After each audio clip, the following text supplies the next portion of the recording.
welcome back.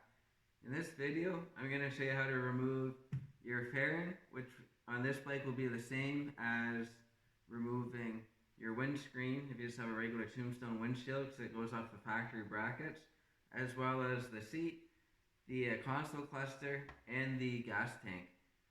Don't forget to subscribe and click the notification button. Let's get started. So first thing we're going to do is remove the windscreen to get it out of our way. So on this one, since I have the radio and everything in it, there's a quick connector right here. So I'll push that out. And I'm just going to unplug it.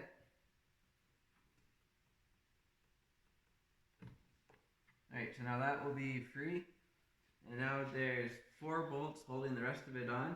Unlike your factory windshield, you have to take the bolts all the way out, where with the factory windshield, this groove, so you can just loosen them off and slip it off. But I will show where the bolts are. And this is a 1700 Yamaha, but it should be the same in the 1600 version as well. So right here, there's 2 bolts there, and then going to the other side of the bike, same thing, another 2 bolts there. So these are just a 12mm bolt.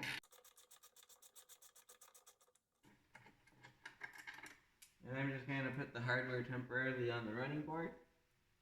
And then I'm going to loosen off the other one, but I'm not going to take it all the way out.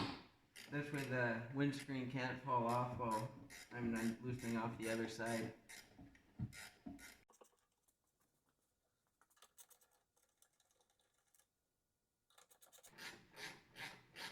So as you can see, it's starting to move a bit now, so I have to start being careful with it. If you have somebody kicking around in your garage with you, it makes it a lot easier if you have one person holding it and another person loosening off all the hardware to make sure you don't drop it. But it can be done with just one person. It's not really heavy, it's just kind of awkward. So that's both of the bolts off on this side. And I'll pivot this carefully back around. And I'm going to have my one hand on the back side supporting it.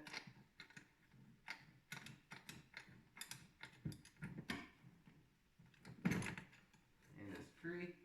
Now I can just carefully lift it right off like that. And as you can see, not very heavy. And now I'm going to slip my hardware right back in so I don't lose it, because it's going to be off for a little while. I don't want to lose any important parts.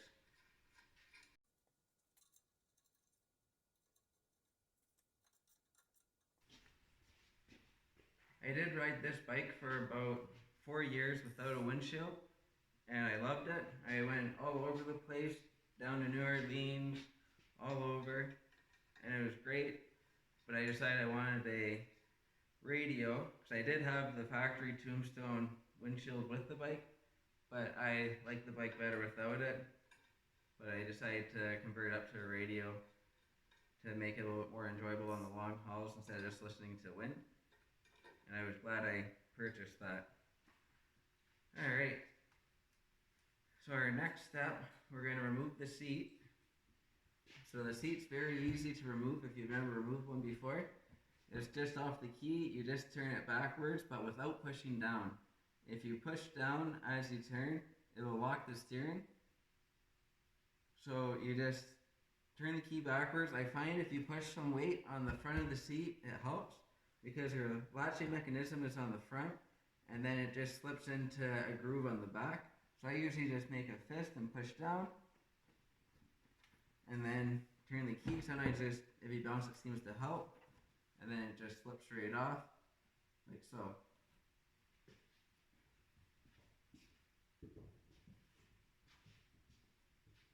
And now the next thing we're going to remove is going to be the cluster. So we're going to take the key right out because the cluster won't fit over the key. So I'm just going to sit it on the back of the bike for now. and then we're going to loosen off the 3 Allen bolts holding it on. There's one on each side of the front of the tank, and then one right on the back.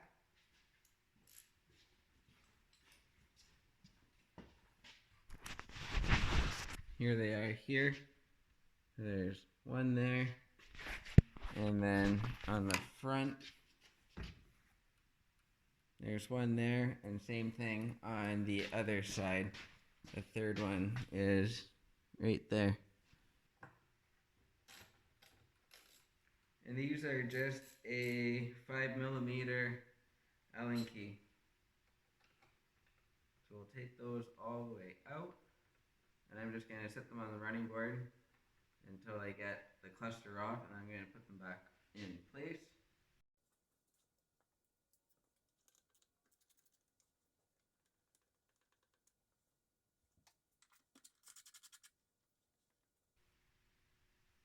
Alright, that's all the bolts.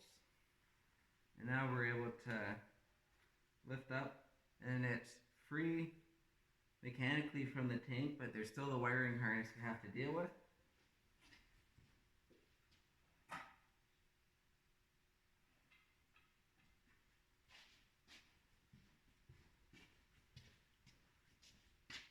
So there's one connector that always seems to be a little bit tough to get off, so you need a little screwdriver to release the clips. And then the other connector is not bad, but there is 2 wiring harnesses going to this. So the easiest way is to kind of lift it up, and then right here you can see there is 2 connectors. I'll bring in a little bit closer.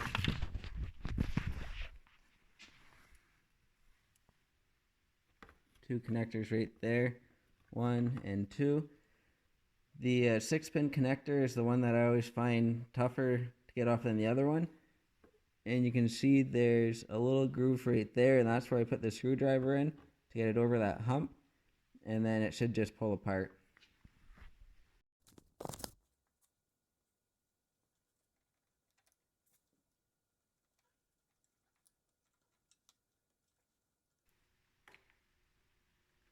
Perfect.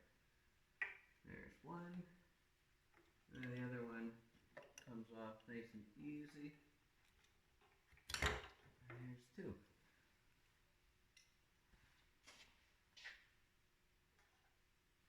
And now that's the cluster free, and there's the 2 connectors going to it.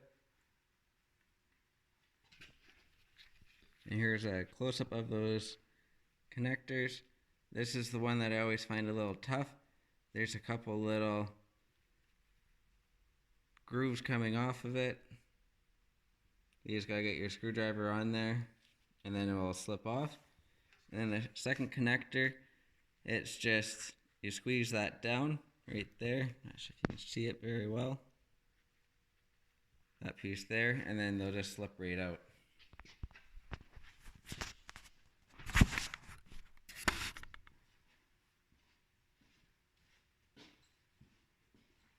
And now we're going to remove the tank. So on my bike I have neons on it, and I have a couple strips attached to the bottom of the tank. So that's going to be my first step, is undoing the wires for that. Your bike will not have anything under the tank as far as neon lights go, unless you have added them on, or the previous owner has added them on. So you can just skip past that part.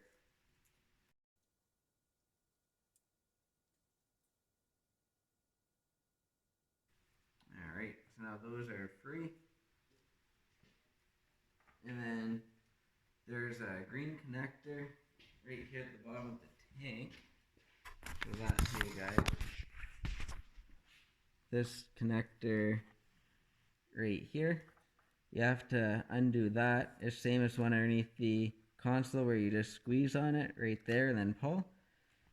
That green connector is the connector for your fuel level.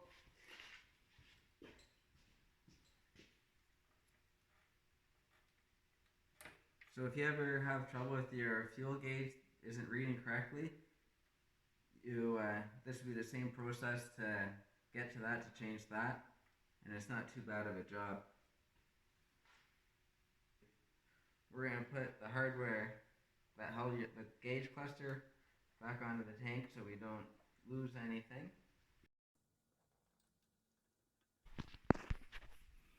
Alright, we're going to remove the gas line off the tank. So you can see right here, there's a little connector or clamp on the fuel line. So we're going to squeeze that with a pair of pliers and slide it back so we're able to slide the line off.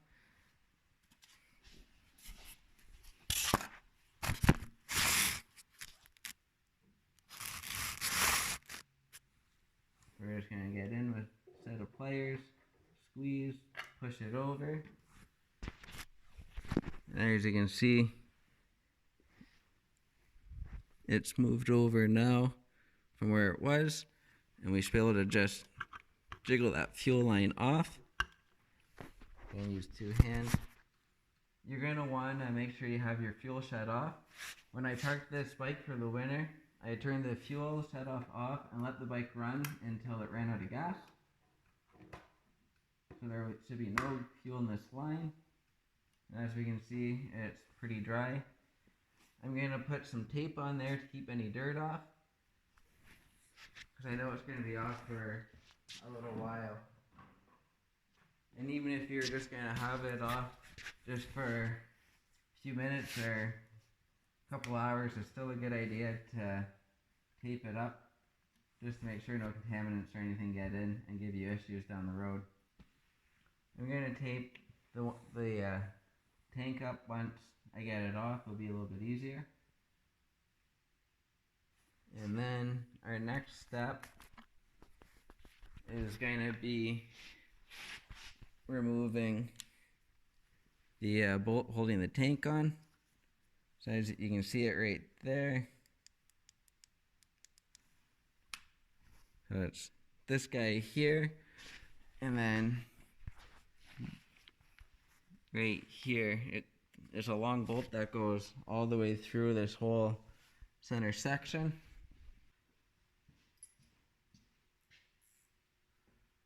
Alright, and this is just a 10 millimeter.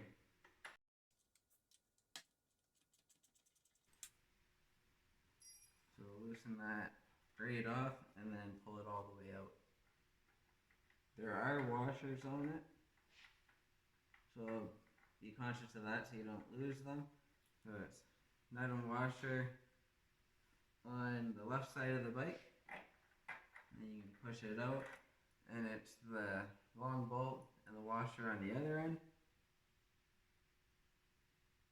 And now the tank should be ready to come off. Oh. There's one vent line right at the top that you have to take off. It comes off really easy. Just this guy right here. So you just kind of squeeze that and slide it off. And then pull the actual vent line off, and it's not a bad idea to tape this up as well to prevent dirt from getting in.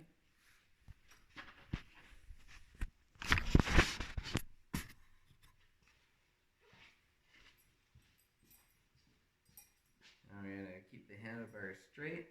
I'm going to lift up on the back of the tank. I'm going to gently jiggle it back. On the side of the frame there's almost like two pucks, and on the tank has two pockets that kind of slip on, and that's what keeps the front of the tank in place. So you just kind of jiggle it up and then pull it back. Keep an eye on your wires, make sure you're not pulling on any of those, and our tank is free. So looking at the side of the bike, these are those puck things I was talking about that the tank slips on. There's one on each side of the frame. You can see it better from this angle here, one there, and that's all that holds the front of the tank on. And then on the tank, we can see there's two little grooves.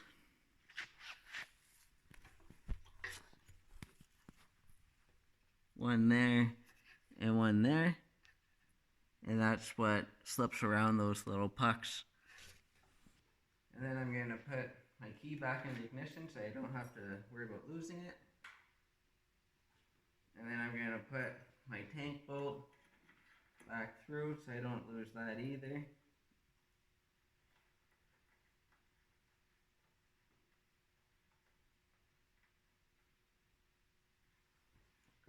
A good idea while you have the tank off is to check all your plugs. If it's been a while, it's not a bad idea to change all your plugs.